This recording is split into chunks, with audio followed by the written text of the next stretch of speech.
lock up in, I'm your number one fan. Showtime. Hit me with that backstage passing, you love, you love, you love. Showtime. Let's make it spectacular, spectacular. Showtime, baby, it's showtime.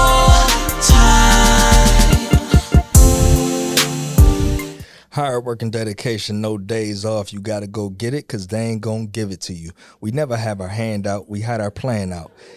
We don't never try to fit in, cause we already stand out. I am your host, Mr. Hollywood Mack, and I'm joined by my brother. Tyler Marck, man. Rock the Rider, Rock, whatever you want to call me, man. We here. What's good with it, What's man? good, man? Welcome to the Vision. You ready to pod, man? Man, I'm ready to pod, man. How was your weekend, bro? Hey, my weekend was grateful, man. The Bills won. You know, I started to wear my Bills stuff today, All but right, man, you know, well, I didn't really want to get into that. I didn't ask you about the Bills. see, you a Bills hater. I don't like I'm that. just saying, I didn't ask you about the Who Bills. your team? Man. I don't really Where have you a from? team. I'm from Buffalo, Okay. but I don't really rock with the Bills, though, man. Mm-hmm. It is what it is, though. I'm an Okay. NBA dude. All Not right. really an NFL, you know what I mean? That's what's up. You know what I mean? But, you know, Bills broke my heart for 4 Super Bowls, man. So I'm That's kind old of stuff. traumatized by that. It's you know old what I mean? stuff. But it's been a eventful weekend, man. A lot going on, man. You see all the drones and stuff flying over New Jersey. I have not seen that, but I've heard about it.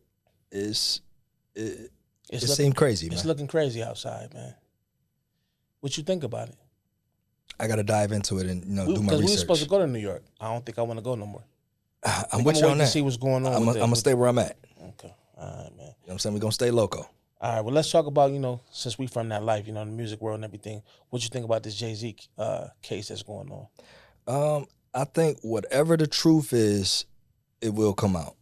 I don't try to read too much in it. I wasn't there. I wasn't around them. So, I don't really try to get at too much energy in my life. You know what I mean? Yeah, I hear you being real PC right now, man. Hey, listen, man. I always been the one to mind my business and get to it. Yeah.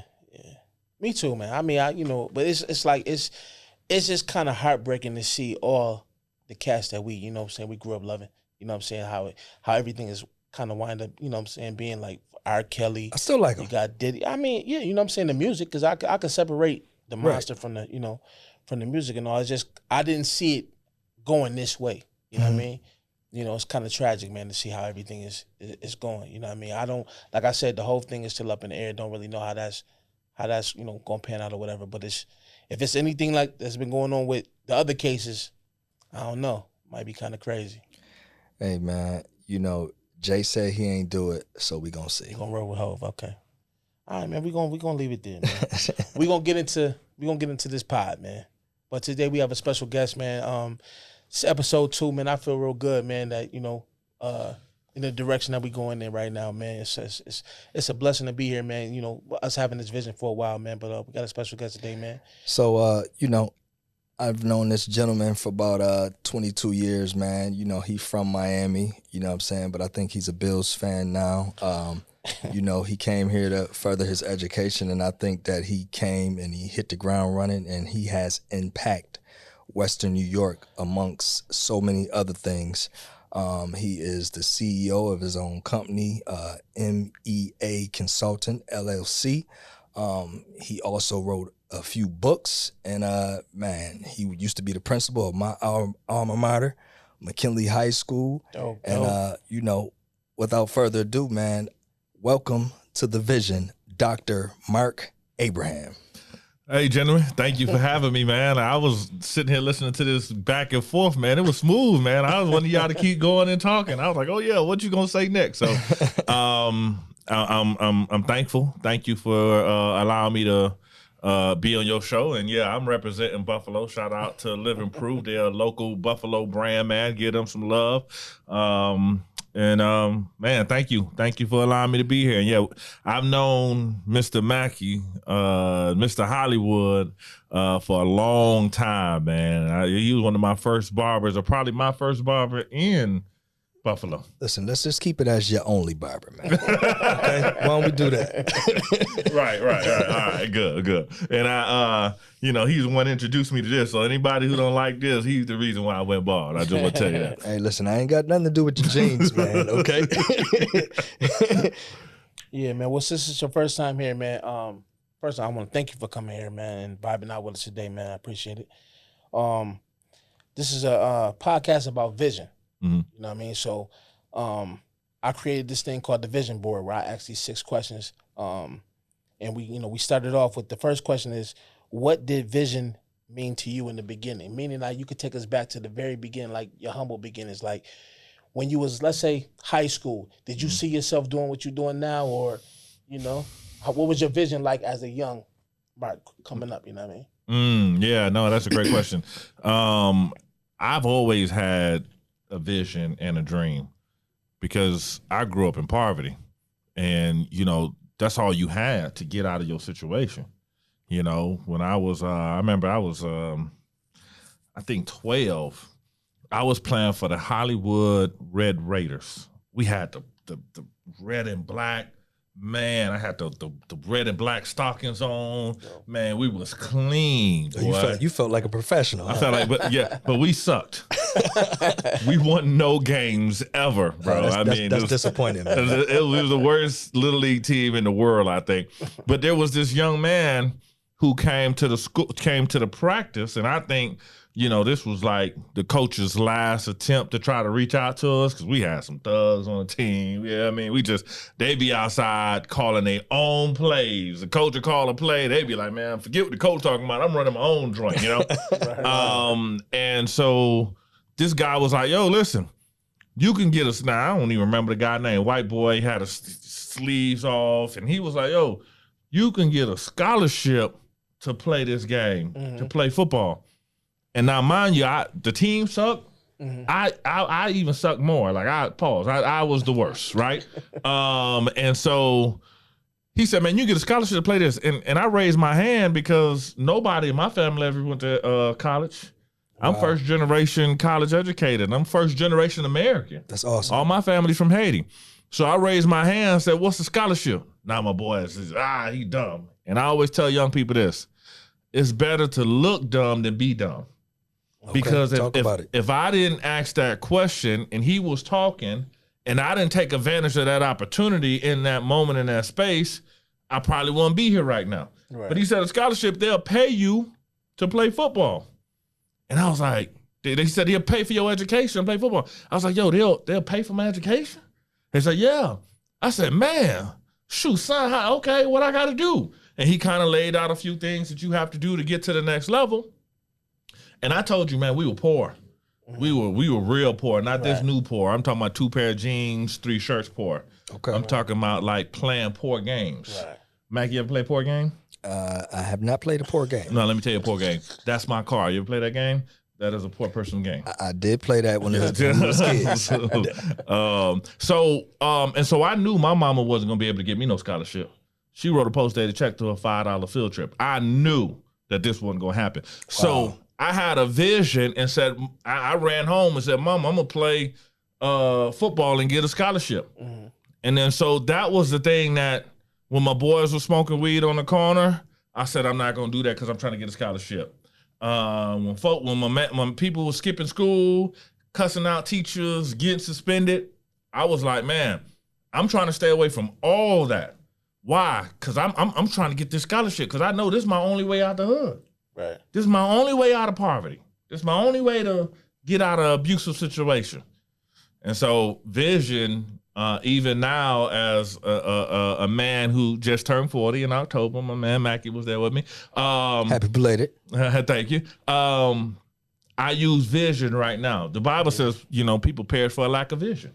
When there's no vision, people perish. They don't have no success. And we see a lot of people right now who have like a scavenger mentality.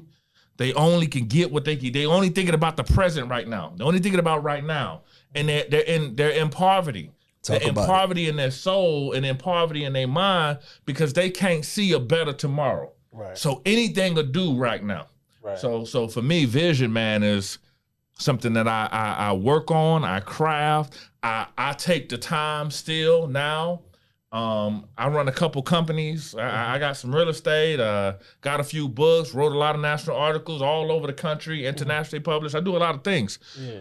But still right now, I still take the time to close my eyes and say, well, when I grow up, what do I want my life to look like? Right. When I get to 50, what am I aiming for? That's dope. How much money do I want to make? Right. What kind of impact do I want to make in this world? So vision drives me every day. Gotcha. So let me ask you this. How did you end up at UB? Yeah, so and let me tell you something about vision. When you have a strong enough vision, and I talk about this in my second book, when you have a strong enough vision and you create something in your mind, the universe will start to move out your way to make things happen for you. Yes, sir. Talk about it. Like there's research that says there were women who believed that they were pregnant so much that they started to develop the actual physical attributes of being pregnant. Wow. Just because they believed that they was pregnant. Wow. Your mind is so powerful, and we don't tap into it at all. Right. We they said we only use what 5%, 10% of that mind, 15% of that mind. Right. We have so much more capacity that we're not tapping into. Right. And I think that biggest key is our vision. So University of Buffalo, I was a disappointment coming out of South Florida going to the UB. I just want to let you know that. They were not praising me for coming to you because my head coach at the time, when I walked in Deerfield Beach High School, I went to MacArthur High School, played with Brian McFadden. He played in Pittsburgh, played with a lot of guys that, man, made it to the league. I walked to Deerfield Beach. My mama moved. We were kind of transient. So we moved to a place called Pompano. Shout out to Pompano. That's where my boy Kodak Black's from, and Ace Hood and all those rappers. You know, I stay tapped into the rap game. You know, what I mean, I love rap music. Moved to Pompano, then went to Deerfield Beach High School, and the coach seeing me try out for the football team, I was like 6'2", 6'3", 200-something pounds. He said, man, you're going to play Division I football. He said, do not play anything but Division I football. It's a better opportunity. So, you know, I put all my eggs in that basket. And to anybody that's listening, I never believe in having a plan B. Okay. Right. I got a strong plan A. That's it. Either I'm gonna make it or I'm gonna die trying to make it. That's all I got. That's dope. Because you know when you do a plan B and a plan C, what happens is you try to take the path of least resistance. Because the plan A too hard or seems too unrealistic, you're going to acquiesce to plan B because we really don't like to do what's difficult and challenging. So I lock myself in and say, I'm going to play Division I. And that's all I'm going to do. I wasn't the best. I didn't play football my whole life. And so I was playing and I got recruited. And then what happened was the recruiters were saying, hey, he's lazy on the field. He's big, he's strong, he comes off fast, he got a lot of attributes, but when the play's over there, he stops running. And then they'll see me bend over and take a breath because I was playing the whole game, you know? Right. Even though I had 20 sacks, even though I was first team All-State in Florida and I was first team All-County in Broward County, which is one of the biggest counties in the country, and I was second team All-State for D-tackle. Those stats alone, I should have went to University of Miami, Florida State, ACC, Big East. Right. That's where I should have been. So when I got recruited, it got boiled down to Delaware, University of Delaware, the Blue Hens, and I verbally committed to them. And then UB came and they were D1. I ain't never been to college before. I ain't never been recruited before. I don't know nothing about this. And so I end up uncommitting, if that's a word, to Delaware the day of signing day, because it's a big thing, all the news reporters took the Delaware hat on, put the UB hat on, signed, came to UB, and the next year, the University of Delaware won the doggone national championship. Wow. My man, he said, dog, because they were D1 AA. Right. And so, yeah, that's how I got to UB. They recruited me. I was a disappointment to the community at the time, but God, because I was meant to come to the University of Buffalo. I was meant to come to Buffalo. It's a great city. And I got a bachelor's degree, 2 masters, and a doctorate degree. So I've been doing well here in Buffalo. Now, what did you major in at UB? My first degree was in sociology, and I had a minor in Africana studies. Now, I started off with business because my stepdad was like, you got to do business, you got to do business. And I wanted to teach. I want to be in education. Man, I took macro and microeconomics. Okay. It was like they were speaking Mandarin. Every time they opened up their mouth, I fell asleep. I didn't know what the heck was going on in them classes. It was so bad. I even tried to take it. I tried to, after I got all these degrees, I thought I was smart. I said, well, let me go to the MBA program and try to see if I got this. Right. That teacher got up there and started talking that macro and microeconomics. I fell asleep again. I said, this ain't God. This is not for me, right? And so sociology and Africana studies, great majors. Africana studies really empowered me as a black man. Okay. It allowed me to see that our inception into this world wasn't slavery. Okay. Oftentimes, when we talk about Africana history in the United States of America, they started at the point of slavery. When you talk about Black History Month, they talk about slaves got free. They talk about this, but they don't take you back to your origins when you started in Africa and when you were the king and the scientist and the doctor and the this and the that and the priest and all these different professions and wealth that we own while we were in our own land, right? And so it empowered me to really start to walk in my blackness and be proud about my blackness as a black man, as a black king, and not have a inferiority complex, or what Dr. Carter G. Woodson called the miseducation of the Negro, where you're considering yourself to be bad based off of all the statistics that are out there that have been forced upon us when we're looking at ourselves in the mirror. But those are my 2 degrees. I'll get dope. too deep, but that's what it is. Nah, man, listen, talk about it. I gotta ask you this too, man. Since you said you from around the way where Kodak Black and Ace Hood, so let me ask you this. Ace Hood went to my high school. Okay. So how was the environment? It was rough. Rough. Oh, heck yeah, man. People like, yo, you want to live? I said, I never raised my kids in Miami. I never raised my kids in South Florida. Man, golly, bro, no. My boys are coming to school with guns. My coach used to have sorry, coach, but he'll open up his trunk like, yo, I got it. Just in case any of y'all little Negroes act up, I got it. Got that thing for him. Huh? Right. Yo, look, so I'm Haitian.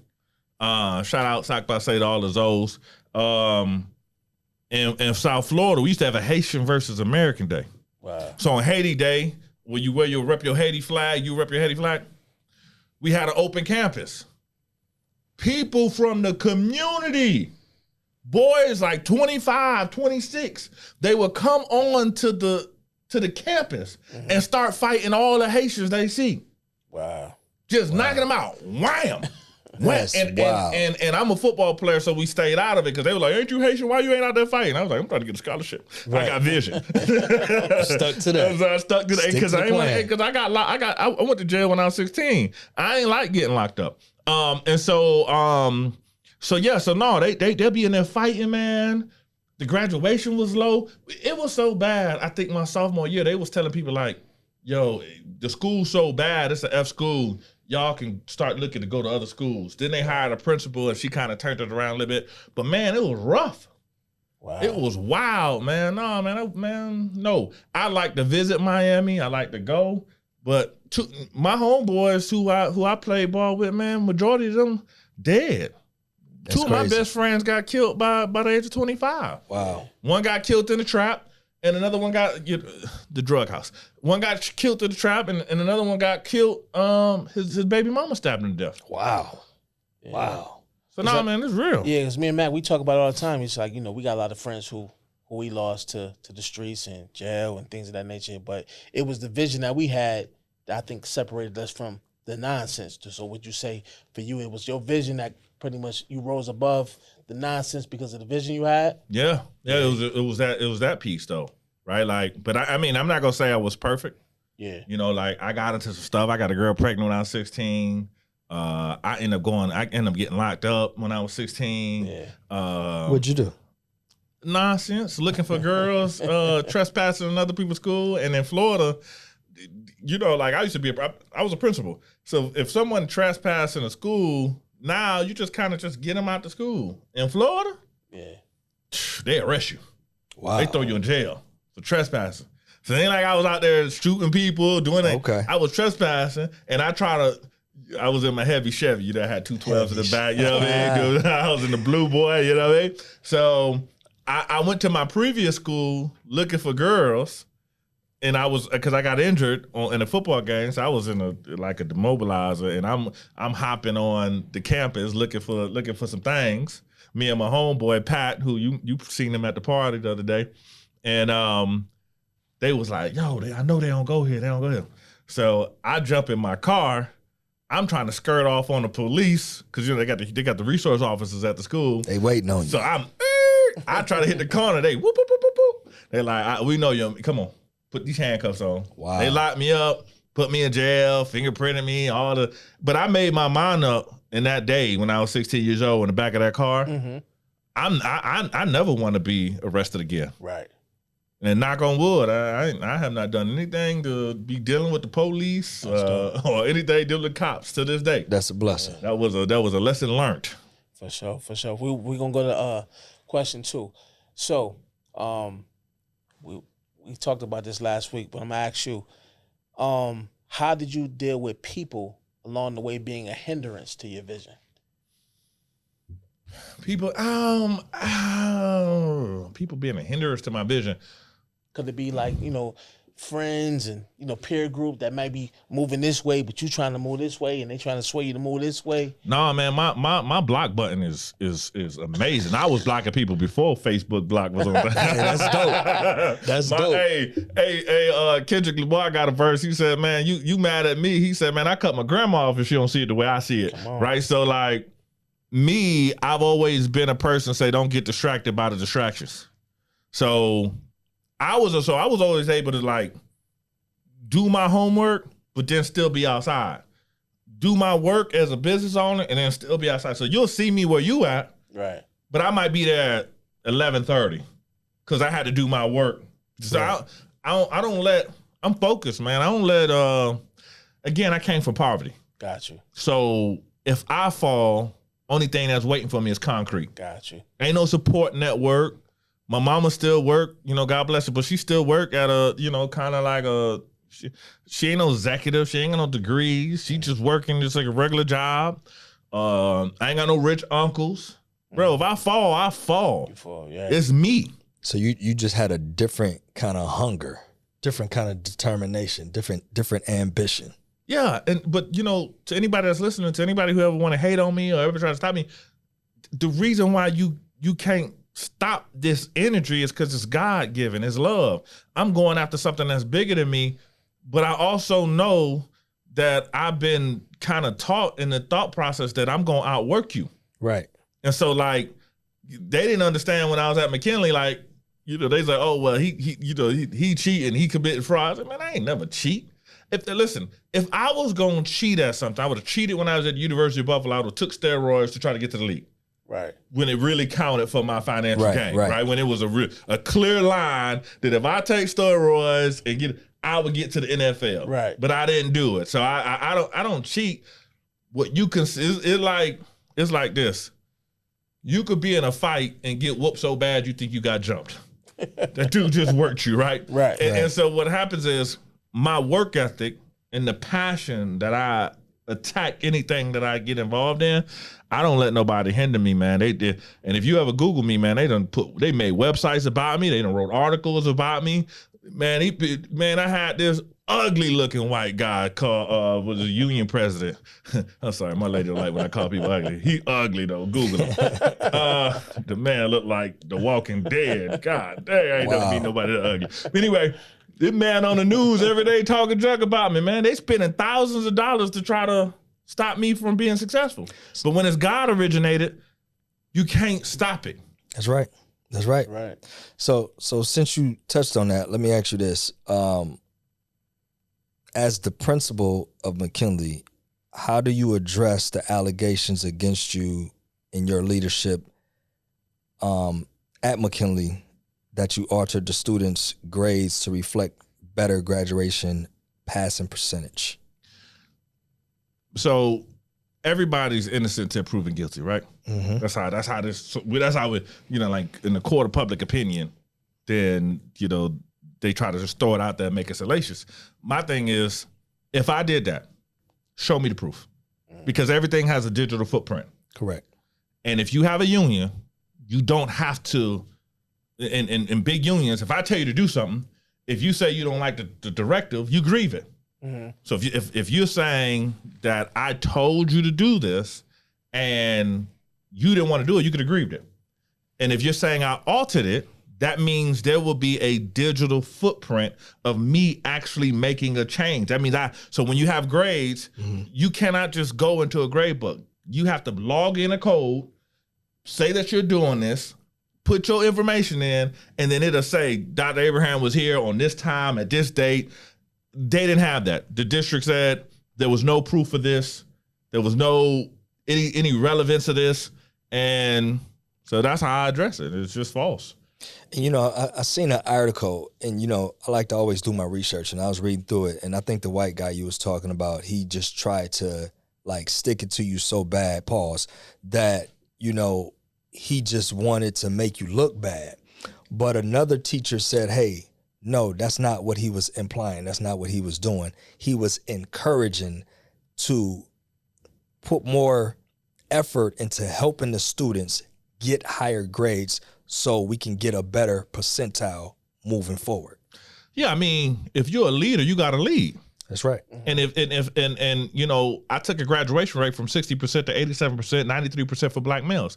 If you understand institutional racism and you understand discrimination, and then you look in the country at the time around the country, black males were graduating at 55%. In the state of New York, they were graduating at 60%. Mm-hmm. Now, if you look at the data for McKinley, they graduating around 67%. I had at 93%.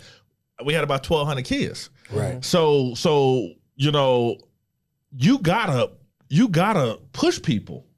My thing was this: I want 90% pass rates, but I need you to go above and beyond. Right. You just can't say I taught it, they didn't get it, so what? Then I say, well, you didn't teach it. Correct. See, I'm gonna hold you accountable. Right. Because I know what happens to young people when they don't graduate from high school, when they look like me. Right. They end up going to jail, modern day slavery, or they get killed in the street. That ain't your kids. Right. That ain't your cousin. That ain't your family. They don't even look like you. So I'm gonna sit up here and be a sucker, knowing what's gonna happen to the kids that I service, that God put me here in this position to help. And I'm gonna sit up there and let you kill them and not say nothing and be a coward, be a jellyback. Heck, no, I ain't built like that. When I was going to school, I got an education to help children, primarily that look like me. Now I go around the country helping all children because I want to see all children be successful. But when I was in the gym, you wasn't with me when I was shooting in the gym. When I was shooting in the gym, my only focus was, man, if I can get one black kid to graduate, if I get one black male to graduate, why? Because my homeboys who didn't graduate, they dead. That ain't your reality. That ain't what you've been through. You don't know nothing about this. You'll get your shirt taken if you went through my community. Well, I would have been the one punching you in your face back in the day. Right. That's BC, before Christ. I'm saved. I'm saved now. But that's the passion that I approach the work with. Right. And so I'm gonna say I'm gonna hold you accountable. But hey, I also said I want you to have high test scores. So did y'all cheat on the test scores? Or you telling me I'm what did I do? I push your hand to make you change the grades? No. I said, this is what I want. Rise to the bar. Right? But we're not giving nothing because we got to work for it. I graduated high school illiterate.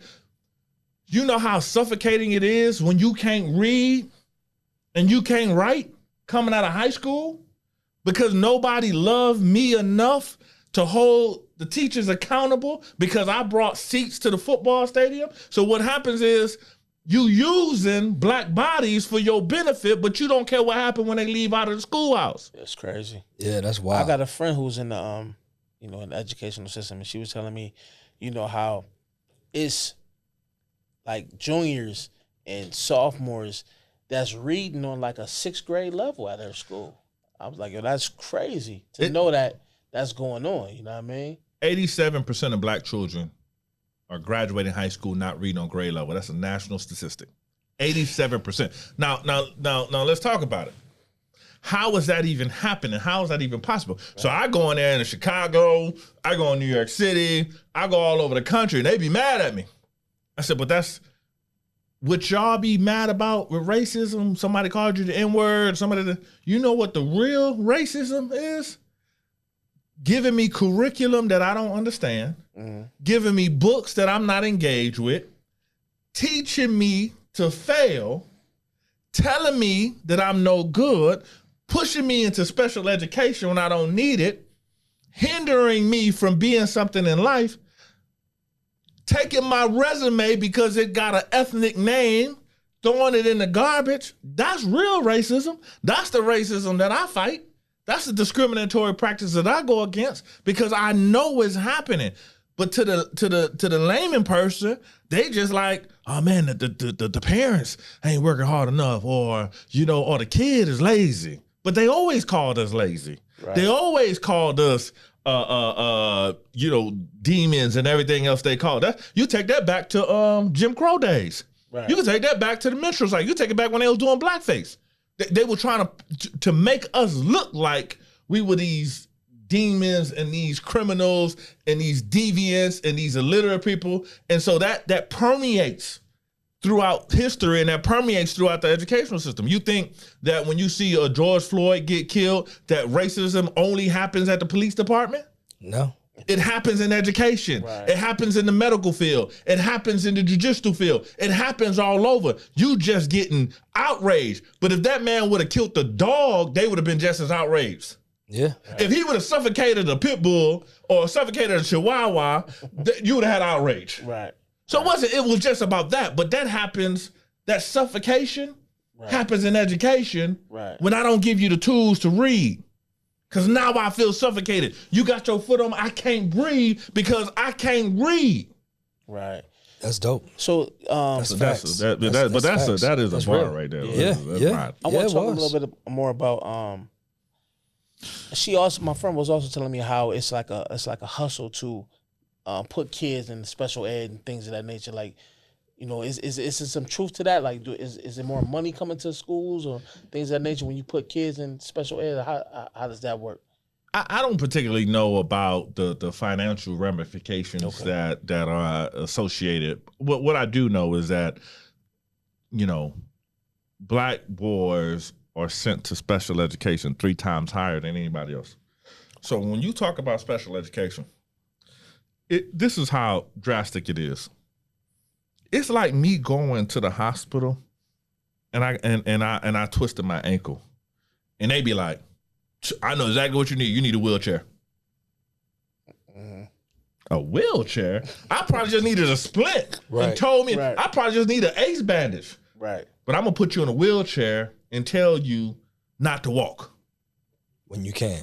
Wow. And then the expectations become so low. Oh, that's a special ed kid. Right. Oh, those are special ed students. So now the expectation's so low.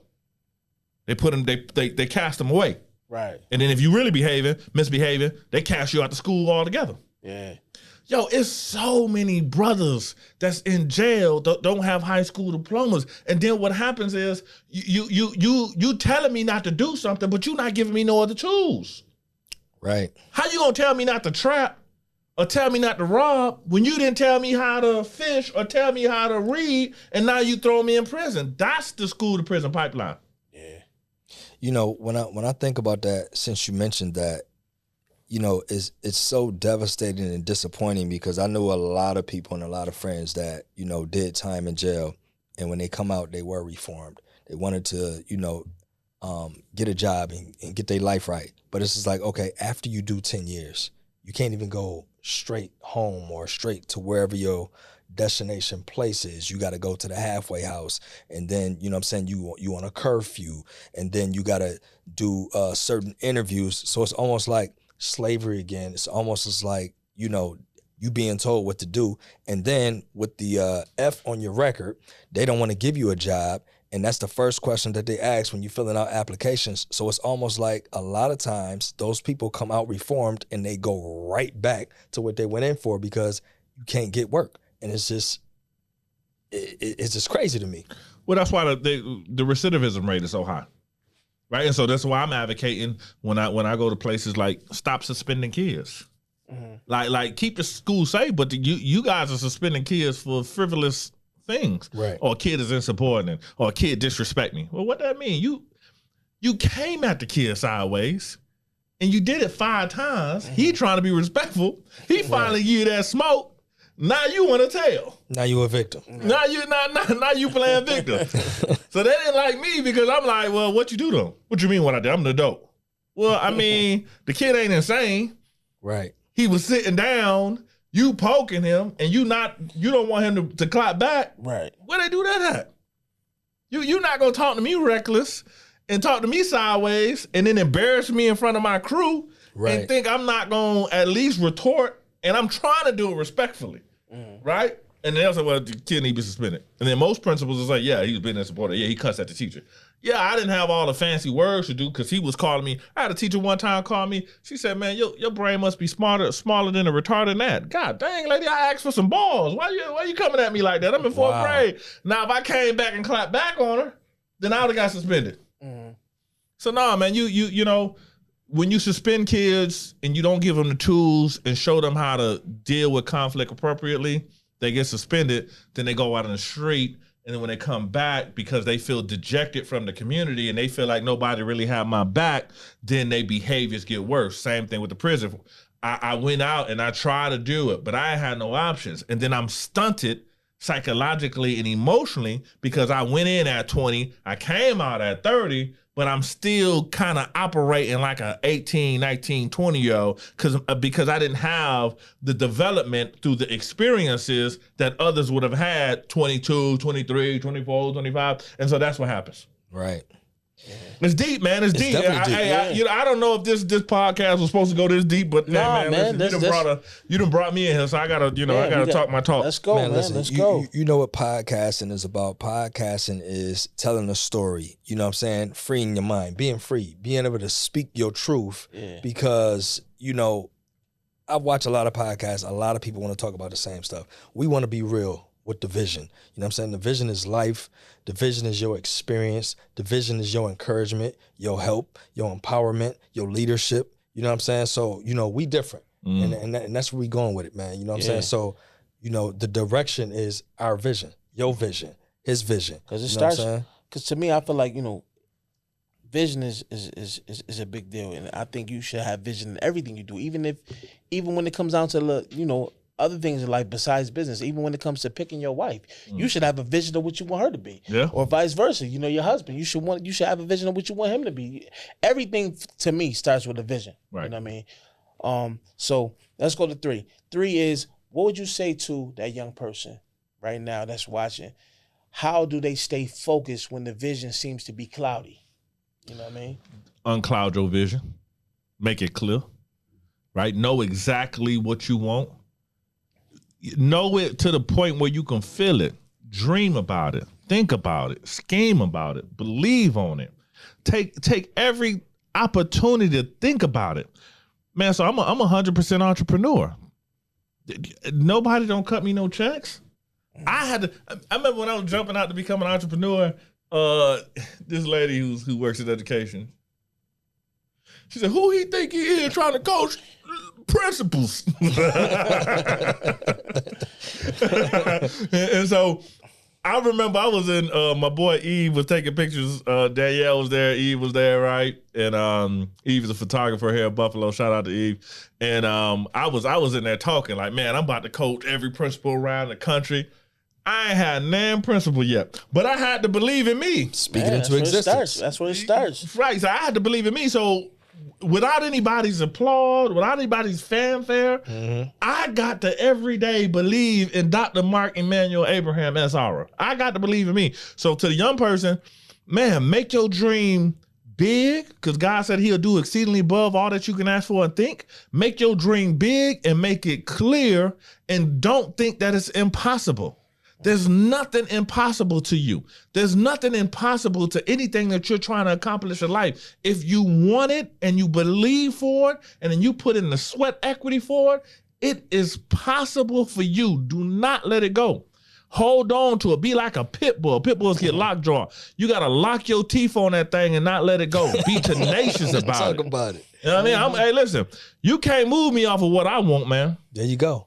Now let me ask you this, right? Because in this generation, we talk about it all the time. You know how we grew up. You know what I'm saying? We had a little bit of a vision and we had ambition. But today's kids are soft. You understand what I'm saying? So it's just like you got 19-year-olds to 25-year-olds scrambling. They don't know what they want to do. And like what you just said, they still not picking up what you putting down. So how could you help the lesser of the bite?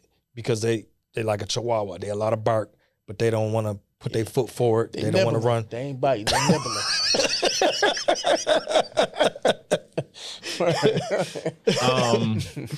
I just be honest, man. I don't have patience for lethargic people or people who don't want to get it. Right. And so, we've been going for 41 minutes in this podcast. If you listen to this podcast, 41 minutes. Here's what I tell you. They used to tell us this in football. We can teach you skill. I can't teach you will. Right. Absolutely. I can teach you how to have the right positioning on how to hit somebody, but I can't give you that dog to want to go hit somebody. You got to come to the table with that yourself. I got a doctorate degree. They taught me how to read. They taught me how to write.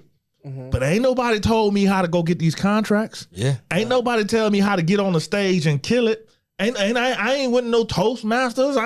I just get up there and say, listen, I want it with everything that's on the inside of me. Right. I'm going to be a dog. I'm going to beat you. I'm going to beat you on this podcast. I'll be the best podcaster y'all ever had. I'll be the best guest y'all ever had. I want it with everything on the inside of me. I ain't came here to play. Right. I came here to compete. Come on, Muhammad Ali. I came here to win. I'm just telling you. That's how Muhammad Ali was. I love it, man. So that's my mentality. That's the thing. And then I know I got God on my side. Talk about God it, said, listen, Amen. If you got that, you can't lose. And you say if he with you, then who could be against you? Come on. Nobody. So for the young person that's lazy, man, move out the way because somebody else want it. That's a fact. Man. Somebody else want it. Come on now. And if you don't want it, move out the way. You might be entitled. You might be privileged. I tell my kids this all the time. Listen, you better go out there and work harder, and you better be competitive, and you better give 100% because ain't nobody going to give you nothing. Yeah. You riding around in my Mercedes. You ain't got no Mercedes. Right. I got the Benz. You don't. Yeah. And so if you don't want to go get it, somebody going to take it. Hey, and that's on you because I'm not giving you no handouts. I don't believe in it.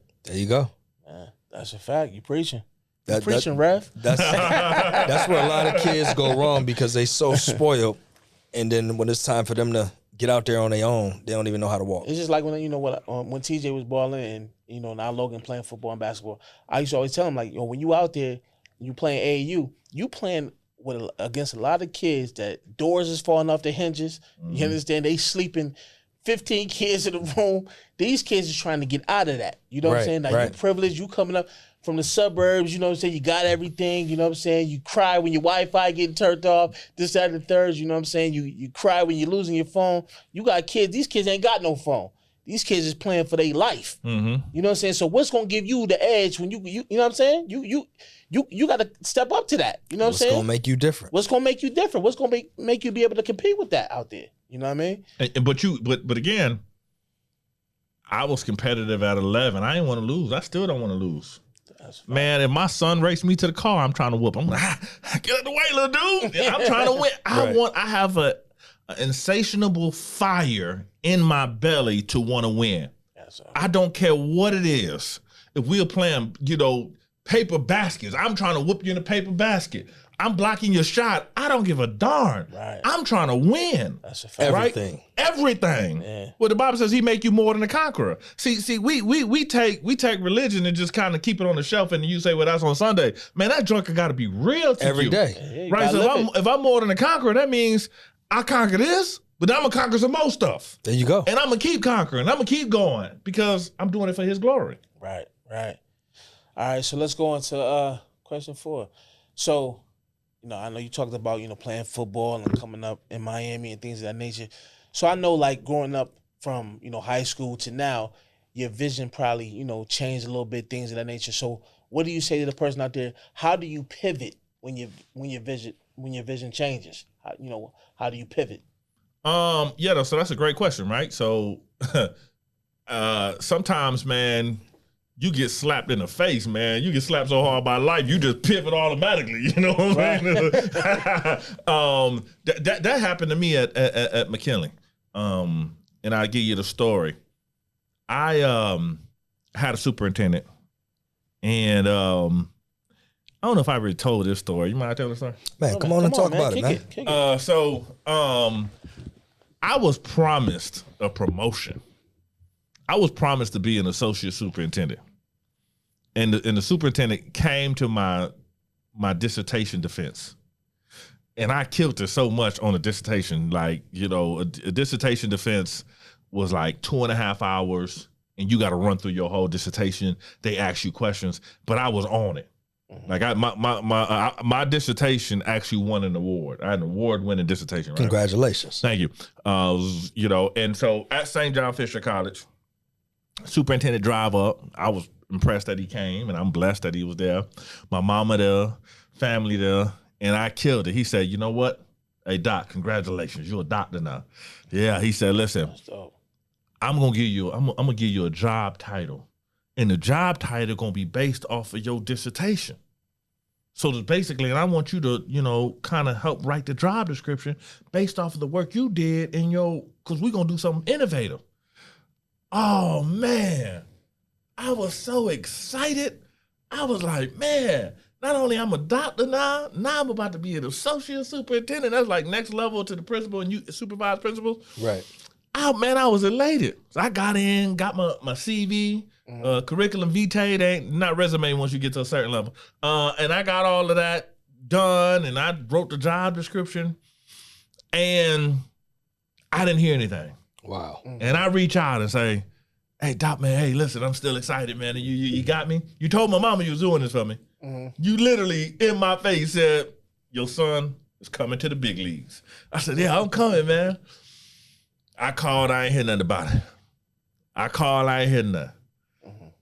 It's August. School started September. I ain't heard nothing. Wow. And then I get the call. Man, I know what I promised you, but it ain't gonna work. Bro, when I tell you I was already out the door. Right. As I was done with principal. I was gone. They done put me through hell and back. I was gone, bro. They gave me a vote of no confidence, all this crap. I'm out the door. Man, that joker hit me like a ton of bricks, man. It knocked me to my knees. Wow. But it was one of the best things that happened to me, though, because I had to pivot. Yeah. And then what happened was New York State recognized my school as being a model school for black male graduation rates. We became a model school for CTE. I took the school from this level into school in good standing. And what happened was they hired a consulting firm that came in to evaluate how good I was doing as a principal. Mm-hmm. But the consultant, the president of consultant, she drew a liking to me. So I would just be on her phone talking about McKinley while she was giving me the game on how to become a consultant. And she said to me, "Doc, with your skill set," and I blessed this lady, Penny Seaberry, bless her heart. Little white lady, we only met once. Mm-hmm. She heard me speak. She took a liking to me. And I was, hey, Mackie, I'm on the phone with her every day talking. She plant that seed. We talking for hours. 3 hours, 4 hours. She don't even know why she talking to me, but it was God. She said, with your skill set, you'll make $250,000 easily. No worse. And I was like, really? She said, yeah, you'll do this. She planted that seed. And I had a job offer making double what I was making at McKinley and moving to New York City. Wow. And I heard God tell me, he said, listen, I'll bless you right from the seat of Buffalo. You don't have to go down to New York City to get blessed. I'll bless you right here. So to anybody who think that you got to go to Atlanta, go to North Carolina, or just wherever you are, you got to move locations for you to be successful, God can bless you right where you are. And so talk about that. How did you change your vision? How do you change your perception? Sometimes, man, it takes a mentor. It takes a coach. It takes a consultant or somebody to tell you, or take a pastor, take a leader, take somebody that you got to open up yourself to say, man, You started off this way, Mm-hmm. but there's a different way that God trying to take you to. Or here's another thing that you never even thought about. When I got injured playing football, my coach Turner Gill told me, there's a big world outside of football. Mm-hmm. And then I doubled down and went to go get my education. Right? So I will say this to any young person, anybody that's listening. You might say, okay, I'm going to the league, I'm going this. Go after with everything you got. Because I went after principalship with everything I got. I went after the superintendent with everything I got. But then somebody kind of said, take that same energy and then go this way. Because this is still going to be. So I still do. I do now nationally what that superintendent wanted me to do locally. Talk about it. So what I do at a national level and getting paid no, sorry. I don't want to say that. No, sorry. Not way more. Not way more. To all the people. I got some ex-wives. Some baby mamas. Oh, that's what he doing? Way up? No. It's not way up. But just way more than what I would have got at the local and making a bigger impact. Right. So in the last... So I started my company in 2020. Now, how much more time we got? We about to end? No, we got plenty of time. Okay. See, every time they give me the mic, they say got plenty of time. I'm like, oh, let's take this thing in a second gear now, I jumped out. Remember I told you I heard God said, don't take the other job in New York City. Yes, He'll sir. bless me from here. I jumped out on faith and was like, yeah, I heard God. And I told a lady who offered me the job, she offered me $200. Okay. 200 wow-wows. And I told the lady, I said, nah, I'm gonna do my consulting thing. And she said, you got enough contracts that will fulfill this? Get off my phone, lady. I didn't have one contract. All I heard was what God told me. I didn't have one contract. You had to step out on faith. Stepped out of faith. Yeah. In 2020, I made $0.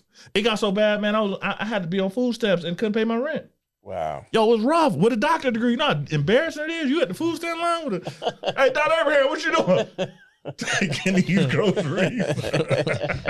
ODB on him. OD was making millions and still using food stamps. But I wasn't. I had no money. I was broke, right? And then, man, going through that lean season and going through that thing where God was like, yo, listen, trust me through all of this. I was with you when you got it. I was with you when you did. I ain't stopped living. I ain't stopped riding. I ain't stopped eating. And then I got an opportunity to do some consulting work.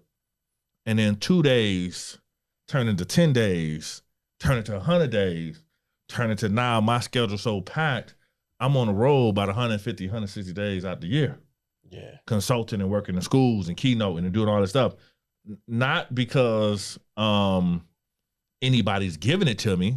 It's because my Father in heaven's opened up the doors because I stepped out by faith and I have the integrity to do the work that I say I'm going to do. And that's the key for anybody that's listening. You got to have integrity with your work. Yeah. You got to be integritous. If you say you're going to do something, do it. If they pay you to do a job, do the job with excellence. Do the job before you even ask for the paycheck. Because if you so good and you give them so much sauce and you give them so much what's the word I want to look for? You give them so much energy and so much effort, you become a valuable resource to that leader, to that organization that they like, I can't live without him. So you wanna have, Mackie said, you call yourself Mackie on this pod? What you call yourself on the pod? Man, Mackie, man. Mackie. Hollywood Mac, whatever. It's all the same. I don't want to disrespect you in your pod. Nah, so Mackie said to me, I'm your only barber. He ain't lying. Cause I don't want to have to explain to nobody else what I need to happen. I don't want to, and he's good. He expensive. I appreciate that. High, very expensive. Break the bank expense. Look me in my face. You got to make yourself valuable. Come on. But he brings so much value that no matter what it costs, Right. I'm willing to pay it. I mean, within reason, bro. Whatever, what it costs, I'm willing to pay because this is my guy. Right. So you bring so much value and you bring so much work after you bring so much energy, people gonna pay you. So how do you pivot? You have people that help you, that guide you.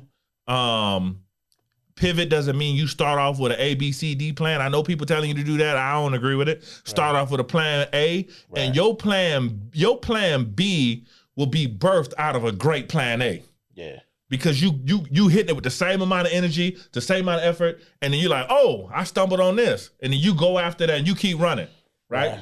And so that's what I was saying. Yeah. Nice. It's that question right there resonates so much with me because, you know, it's like me and him talked about last week. It's so important to be able to pivot and you know, because life is gonna throw some things at you sometimes that you just ain't ready for. You know, I remember the first pivot when me and him was on this mission was me going from artist to songwriter. Then we was talking about 2020. 2020 was a rough year for everybody. You know what I mean? I lost my wife to cancer. Oh God. Yeah, in 2020. Sorry to and I had to pivot and and figure that out. You know, become a single dad and figure all that out. You know what I'm saying? And you know, then I had a stroke in 2020. Jesus. Yeah, you know, God is amazing, man. Right. But just like how you said, you know, when you went through your pivot, it was the best thing for you. It was the best thing for me. That's the best thing I could have ever went through was the stroke, my wife. And people be like, what you mean? I'm like, well, because it brought me closer to him and it really showed me how much my life wasn't mine. For so long, I thought I was driving my life. You know, I thought I had control of it. But no, God had to humble me, show me that, nah, you ain't all that, player. You know what I'm saying? Your life is mine. You know, and I humbly gave it all to him. You know what I'm saying? And that stroke that they said it would take me about a year and some change to get back to somewhat myself, I got through it in 3 months. But that's all God, man. You know what I'm saying? It was a point where I couldn't sing, I couldn't write, I couldn't, you know, I was kind of like blinded in my left eye, and God brought me all the way through that thing, man. So I definitely understand how real he is and how important it is to give your life to him and let him drive your life. Man, praise God. For sure. Amen. Praise God. So we're gonna go to this fifth question. What does vision look like for you now? What does vision look like, man? Vision is, you know, basically how I live my daily life right now, man. It's everything for me. You know, like I started off this conversation saying, I still close my eyes. Like I'm envisioning the new house I want to buy, right? And I envision stuff like that's wild. Like I don't, because I think like you can get a loan for a house, right? Like most people, you get your credit right, you can go FHA, something, you can get a loan. My thing be like, I'm envisioning buying a house cash with no debt. There you go. I be envisioning things that, because I truly believe if I'm a think, they say if you gonna think big. Think big and your deeds will follow. Right. Think small, you'll fall behind. Correct. Think that you can and you will. It's all in a state of mind. So when I think, I be trying to go for things that, you know, in 10 years, I want to have an airplane, right? I want to have a jet. Yo, I'm trying to buy a crib that without any debt. You know, I got a little real estate, I got a little this, a little that, but I'm trying to do something that is beyond myself. So for me, my vision is still very active. My image maker, my imagination, it is still very active. And you know, I think I heard TD Jake say this. It's a hard thing when you're a visionary because you can see what it might look like in the future, and you believe in what you got in the future, but you got to deal with the pain of the reality of the now. Right. And then how do you find that balance, right? Because I got to deal with my current situation as I'm believing and seeing something bigger and something greater. But that's the faith walk, man. That's the beauty about it. And I'll say this. Arriving, it feels great, but the journey feels better. When I arrived and got the doctor degree, it was like a breath of fresh air. But the journey to get there, even though that might sound counterintuitive, the journey to get to the doctor degree, the work in the UB, you know, being in the library for 13, 14 hours, running to school, doing this, that journey, man, it built something inside of you. It sharpened something, it developed something on the inside of you. And that journey, man, once you get to the end, it'd be like, a sigh of relief. But then you'd be like, what's next? Right? I'm hungry for the next journey, for the next experience. So I would say to any young person, have the vision, hold on to it, but enjoy the process. enjoy the journey, because I promise you, it might not sound like it, but the journey feels better than the arrival. That's a Absolutely, fact. man. That's a fact. You know, with he and I doing this music thing, and, you know, I managed a lot of artists, and, you know, I've wanted it more than the artist, but I'm not the artist. So, you know, everybody, I want to be big. I want to do this. I want to do that. I'm like, all right, cool. You know what I'm saying? Let's get in the studio. Let's get the music. Let's do the work. So, you know, I had this one particular artist, man, and, you know, we was blowing him up, and, you know, he had one radio station, we had a single and we had a video, and, you know, I was putting it in places and it was blowing up, and, you know, he had to do radio drops. So he had to do 1, he had to do 2, then it turned into 37. He like, man, I can't keep up, man. Like, man, I don't want this. But I'm like, you came to me and you said, this is what you wanted, but it take work to get what you want. So like you said, with the journey, a lot of people just want to get to the destination. Right. You know what I'm saying? They don't want to put that work in. So it's just like, you got to put that work in. You got to walk across the street to get into that vehicle. You got to walk across the street to get to that bus. You got to go to the airport to get on that plane. But it ain't going to come and get you. Right. You know what I mean? So it's just like, I've seen a lot of people do that. So, you know, we got to the point to whereas when you say like pivot and, you know what I'm saying, do all of that stuff, we had to come to the realization that it's enough of trying to, like you said earlier, help people who don't want it. We got to help ourselves and put ourselves in that same position that we was putting other people in. Right. You know what I mean? So, you know, I've always been hungry. Hey, I'll say this too, and I know that feeling though that young man was feeling when you're the talent. I was in Anchorage, Alaska. Then I had to fly to New York City. Then I had to fly to Atlanta. Then I flew to Buffalo. I was traveling so many places, and I found myself getting ready to complain about all of this travel. I was tired, and I was like, "Oh God, man!" And then I caught myself, and I came up with this thing: don't complain about what you prayed for. Talk about it. Come on.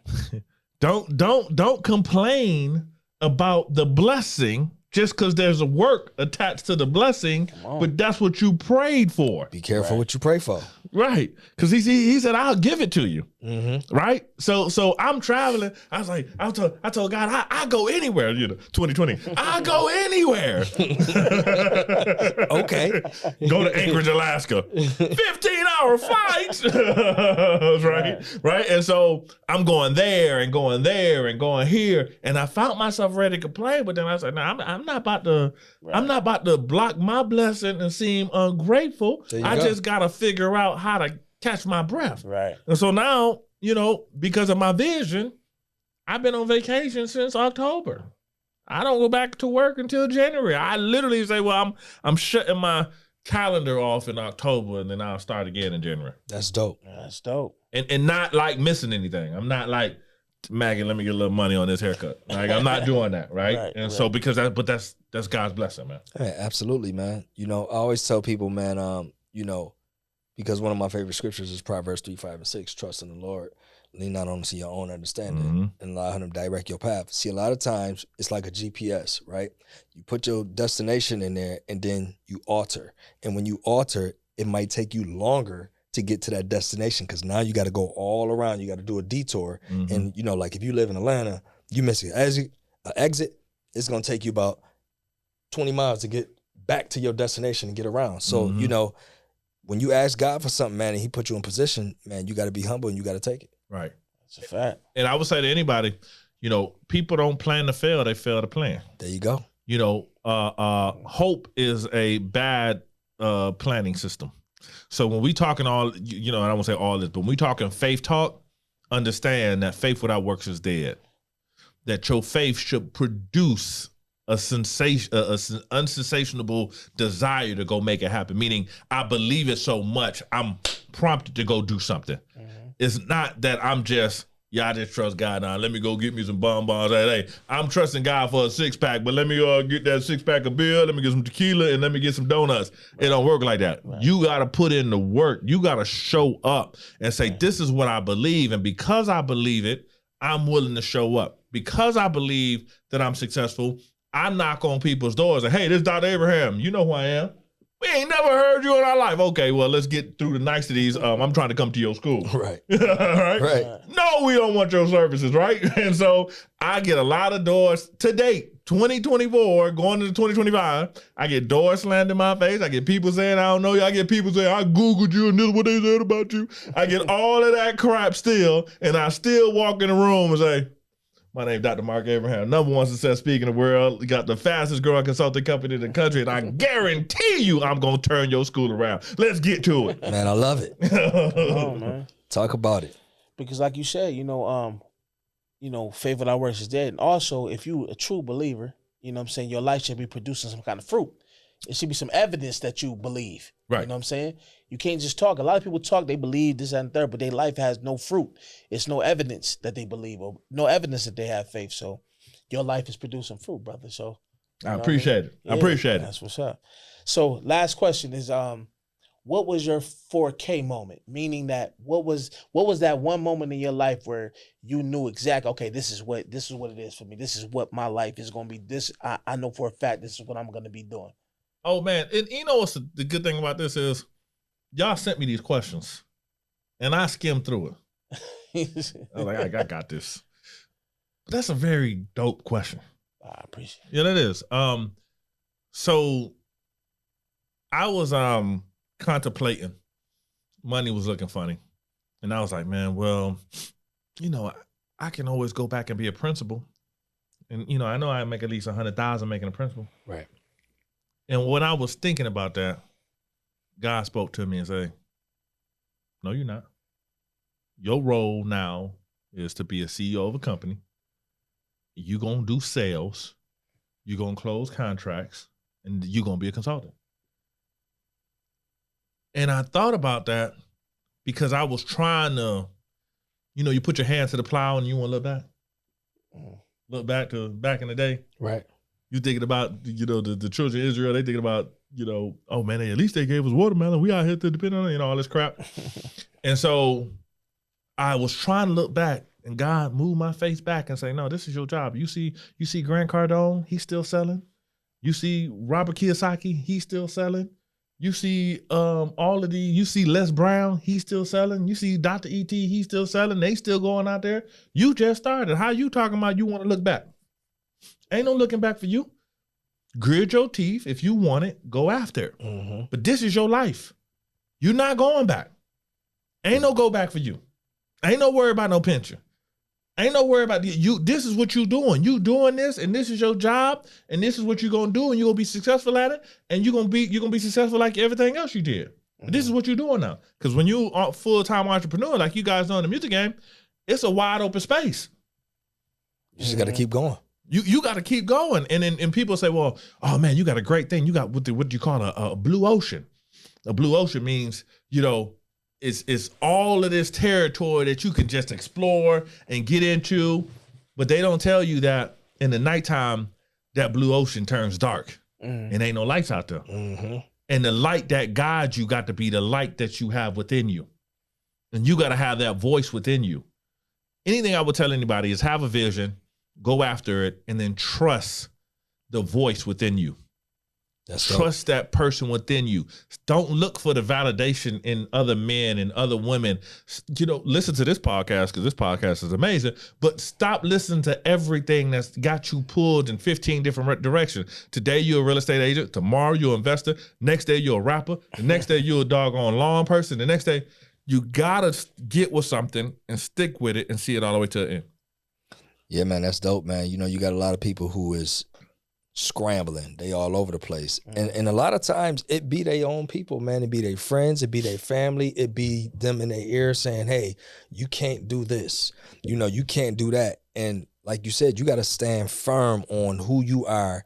And if you have a vision, stick to your vision and make it plain and walk to it. Now, if it ain't working, you definitely got to understand that you have to have another vision. You know what I'm saying? Because a lot of times, some people that have a vision ain't their vision. It's somebody else's vision. They looking at Dr. Marck. I want to be like Dr. Marck. Right. You know what I'm saying? Right. And they don't know what you've been through. They don't know your testimony. They don't know, you know what I'm saying, the hard times that you put down. You know what I'm saying? And a lot of times people just see the success of the work that we already put in. They don't see the journey, and they want to be what we are right now. But it took us 32 years to get to where we are. Right. You know what I mean? So yeah, people like, man, how long you been speaking? man, I've been speaking since I was 19 years old. Mm-hmm. I was speaking at a local church on Fillmore and Ferry. And pastor get up and say, hey, just start speaking. I've been speaking y'all just seeing me, but I've been in front of crowds speaking for a very long time. This year, I think I spoke in front of, my biggest crowd was 5,000 people. I'm speaking in front of a crowd of 5,000. Killed it.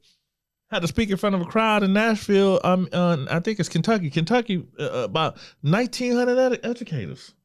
People all over the country, and I spoke for 3 hours.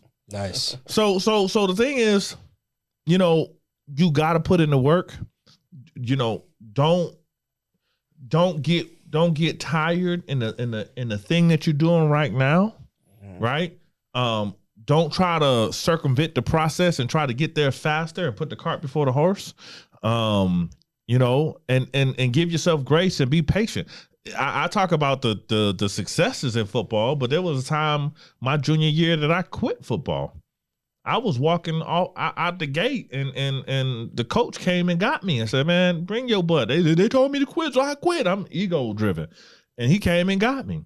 There was times as I was poor and couldn't pay for things as a consultant. So you see the testimony at the end because that's what God shows you. But there's struggle in this journey. There's tears in this journey. There's disappointment in this journey. There's gut punches, but you grit your teeth and keep holding on and get back up every single day and give your best and put your best foot forward. And that's the word of advice. Man, that's dope, man. So when you left being a principal, now did you walk away or did you like put in your paperwork or? Yeah, legally you just can't walk away from a teaching job or a principal job. You can't just you can lose your certification for that. You can't just quit. Okay. Because you got you can't go on strike either. Teachers can't go on strike. So what put you in that position? Was it them trying to vote you out or? No, it was the conversation I had with Penny, who told me that you can do this, and then my superintendent at the time, I don't like the politics. Gotcha. I don't enjoy playing chess all the time with people about people's jobs and things like that. I'm like, listen, if you the best, I'm gonna put you in a position. Correct.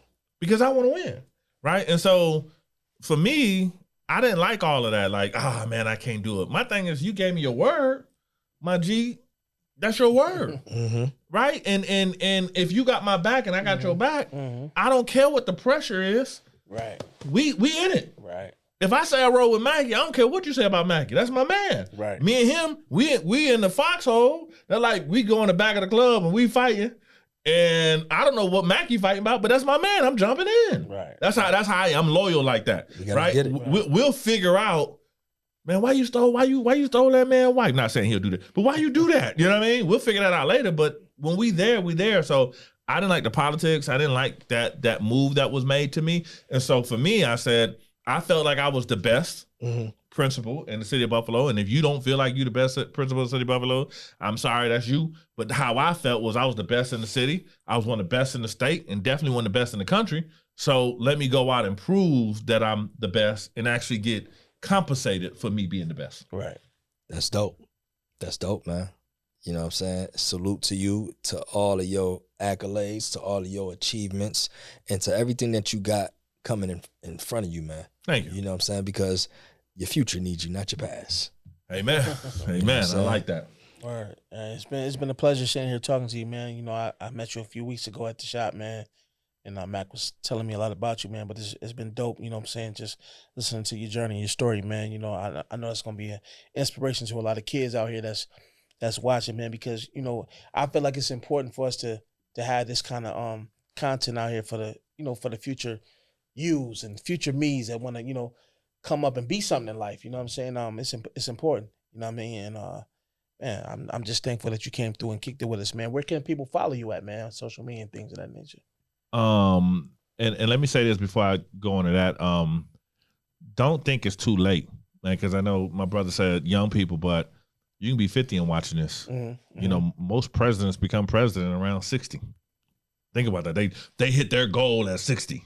right? They hit their True goal that, at true 65. Is a lot of time in the black community because of the we die early a lot of times. We got friends that died at 23, 24. So our life expectancy span, thank God, is growing. But because we've seen so many people die young, we be trying to get everything done by 30. Right. We trying to get everything done at 28, right? Right. When there's a whole lot of life left. I never thought I would make it to 40. Like, I thought I was going to die at 22. Wow. Actually, I was looking to die at 22. Wow. When I got saved at 19, I think 19, 20. And then, I remember I heard God say like this. And then I give my, can I tell this? And then Come on now. Talk about it, man. I remember I got saved. I was 19 years old, went to church, and I just heard the Spirit of God say, listen, the life you living too fast, you're going to die and go to hell if you continue down this path. So I got saved. My daddy just got killed.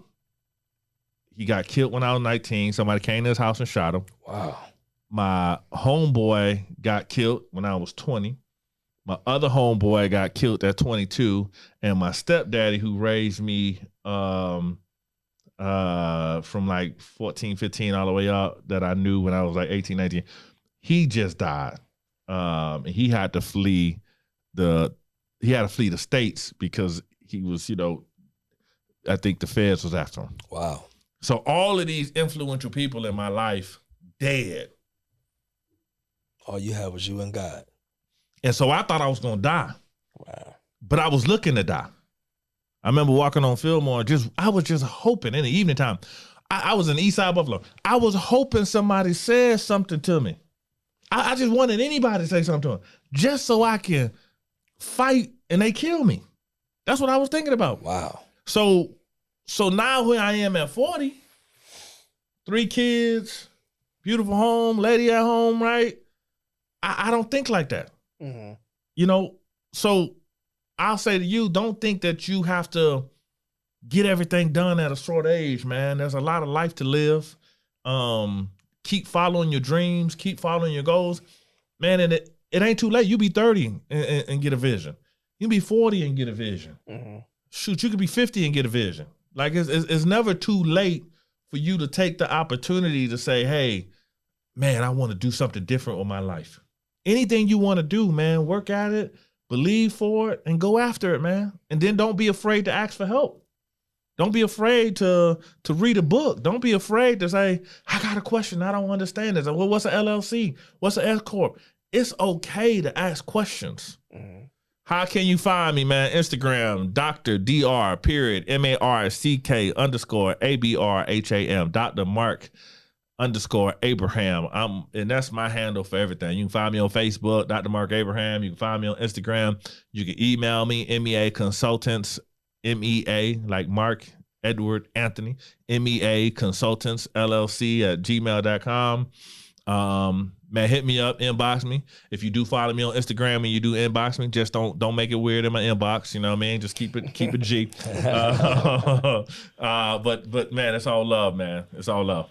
Man, listen, man, we appreciate your time. Word. It was glad to have you. You dropped a lot of jewels, A lot of gems, a man. lot of bars. Like, man, you can make a record with that. You know what I'm saying? Man, you put it down, man. Word. You know what I'm saying? This is another dope episode of The Vision. You know what I'm saying? Like, share, hold on. Go ahead. I tell them, like, share, subscribe, man. You know what I'm saying? Like, Please. share, subscribe. Like, share, subscribe. Man, tell them where to follow you at, Mac.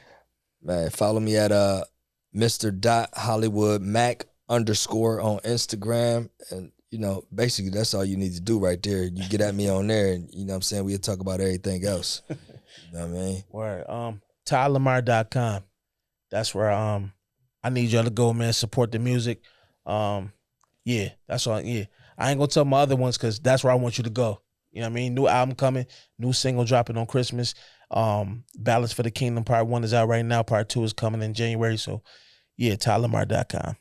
Listen, man, salute to all of y'all out there, to all the entrepreneurs, to all the CEOs, man. Hard work and dedication, no days off. You got to go get it because they ain't going to give it to you. Never have your hand out, have your plan out. You never try to fit in because you already stand out. That's the business. Holla. Peace.